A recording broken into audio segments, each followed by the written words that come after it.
What is up, people? Welcome back to the channel. Today we're going to be doing a little something different. We're working on my new project, my new daily driver. Not really a daily driver, but something that I've been really wanting to buy for a while, because out here in East Tennessee you definitely need something four-wheel drive. The seasons do happen here, unlike out there in California, where I was lucky enough to really just, you know, get through every season on front-wheel drive. The TSX was a great daily driver out there. Out here, still great daily driver, but for those snowy days when they do happen, like they did this January here in East Tennessee, I was stuck. I was going downhill in first gear, somehow facing the wrong way. I was just sliding back, the roads were icy, and so I figured, hey, it's time for something four-wheel drive. So I figured I'd pick something up that's a little beefier. So that back there is my 2008 4Runner. And it is the V8 model. So sorry for it being so blown out. This is the V8 model, and yeah, I mean, it's four-wheel drive. Technically, I believe these V8s are four-wheel drive all the time. What an idiot! Oh, what a loser! It's not 4x4, it's four-wheel drive. It does have the 4 high and the 4 low, and I'm sure you can find plenty of information on this. There's a ton of videos on what a V8 four-wheel drive 4Runner comes with. I'll link a video in the description of a video I saw that actually gives me all the pros and cons of the V8 versus the V6, and it gives me all the options that usually the V8 comes with and stuff like that. I'll link it down in the description. But today, that's the introduction. What are we doing today? So, as you guys know me, I'm a big suspension and brakes kind of guy. And not that there's anything wrong with the brakes on this car now. It has 115,000 miles. It just hit 115. Not that there's anything wrong with it now, but I figure, I know that the brake calipers on this thing can get sticky and freeze up and lock up. I know that is a 4th gen 4Runner thing. So before that happens, I figure, why not replace them? But in doing some research, I figure, why replace them with just some more stock and standard calipers? And why not just go ahead and replace them with 5th gen brake calipers. Now, I haven't seen too much information on 5th gen brake calipers on the 4th gen, but I went ahead and did some research. Thanks to the guys over there at Moto IQ. They have a great article with a full write-up on the parts list and everything else you need. And actually, I'll put the parts list down the bottom, but these are 5th gen front calipers from a 4Runner and 5th gen rear calipers from a 4Runner. I'll list the parts and the differences in a second, or I'll tell you about them. So I'm using 5th gen rear rotors and 5th gen front rotors, 5th gen front pads, 5th gen rear pads. Everything should bolt up just like a stock brake upgrade, because really it is. And from my understanding, bleeding the 4Runner is quite simple, so this shouldn't be too bad, but I didn't see too many videos out there, or videos at all, that mention this specific upgrade for the 4Runner. So one thing to note is the 5th gen rotor, which are I'm using Wagner parts just because they have the E-coated hubs, and I prefer that, especially they might get rusty out here. The car does sit out quite a bit. So the 5th gen rotors in the front are 32 millimeters versus the stock 28 millimeters. This will definitely give you more fade resistance. They'll probably cool faster. And really, I don't plan on towing too much with this thing, really, other than my Sentra and maybe my TSX for a track day.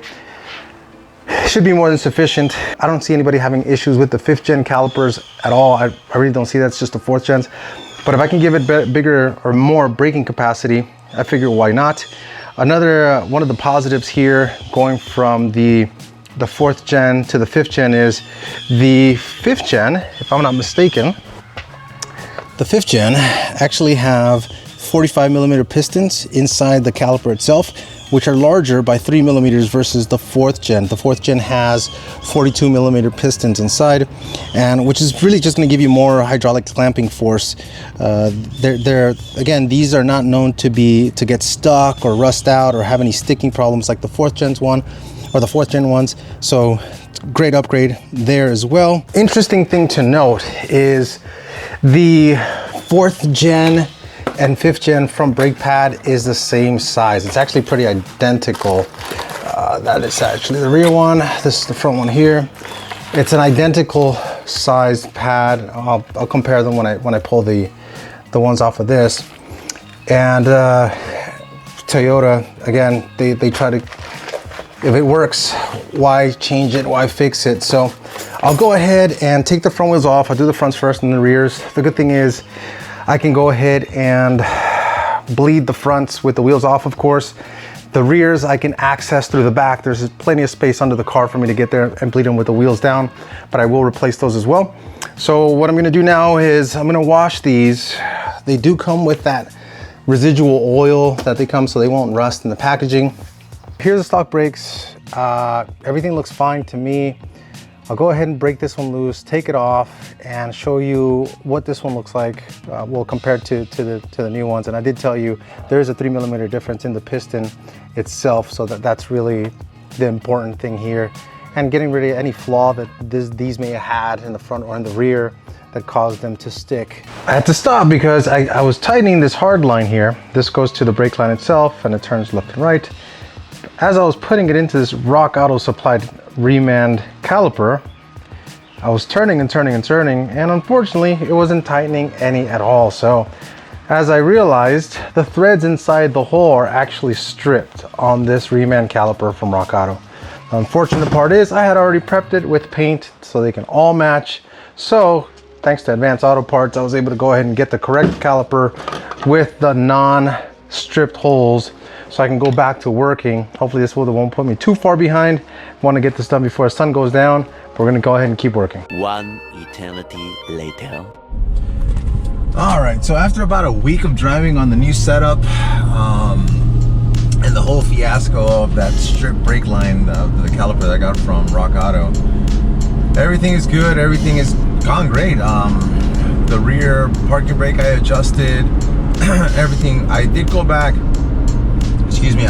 and re-bleed the two front calipers. The two front calipers are bled like a standard caliper. Have somebody sit inside, pump the brakes, hold while you open the brake line. But while I did that, that was the only two adjustments I did. Again, the rear the parking brake and the two front calipers, and re-bleed those. The rear calipers bled just fine because of the ABS pump. And so let's talk about, is this worth it? Is this upgrade worth it? Well, to be honest with you, it just depends on who you are, right? So if I'm gonna say yes and no. Yes, it's worth it if you already have a sticky caliper up front or in the rear. If you have a sticky caliper in the rear, you can just upgrade both of the rear ones, because if one went, the other one's probably likely to go. You can just replace both of the rear ones with new 5th gen ones. If you have a sticky caliper in the front, just upgrade both to new 5th gen ones. You're already gonna break the line open, you already gotta bleed brakes, so you might as well just go ahead and go for it. Also, if you're someone who needs better clamping force, I mean, you can't knock better braking, right? Better clamping force. So the benefits of replacing calipers are just really subjective in that sense, where if you're already having one bad caliper, you might as well just upgrade to the 5th gen ones at that point. If you're gonna replace one, replace both. If you need new brake pads, you know, like I did in this car, because we did get this, we did buy this 4th gen 4Runner used. I went ahead and just decided, let me just do all of it. I do like to do all maintenance when I buy a used vehicle and have everything new and fresh, because then I know I did it and I know when I did it. So if we look at the positives of the 5th gen calipers, they don't have that sticking issue that the 4th gen ones are known to have. They have bigger pistons, so the front calipers have pistons that I believe are anywhere between 4 and 6 millimeters larger in diameter. I'll put the information up above. The rear pistons are also larger on the 5th gen compared to the 4th gen, so that's another big positive as well. Again, you're going to get better clamping force, especially for those guys that are towing. Although brake pads are something that are going to be a big difference as well. I'm using standard CENTRIC posi-quiet pads that are for daily driving. Maybe not so much for towing. For that, I do something that's heavier duty. But for driving around, no squeak, no noise, and they're probably going to last quite a long time. But again, better heat dissipation also. Large in the rotors in front, they are thicker. They're not larger as far as diameter goes, but they are thicker. Do I feel a huge difference? Yeah, the pedal feels great. I thought that the pedal would feel different or wouldn't have enough, or would take a little more force to move those larger pistons, but the pedal feels great. It feels fine. It's nicely at the top, and I don't have any issues with the brake and pedal at all. So if you like content like this, please like and subscribe. I really do appreciate you guys watching this video and taking the time. All the part numbers that I used, or the part numbers that I know work for this, down in the description of this video. So again, thanks guys, peace.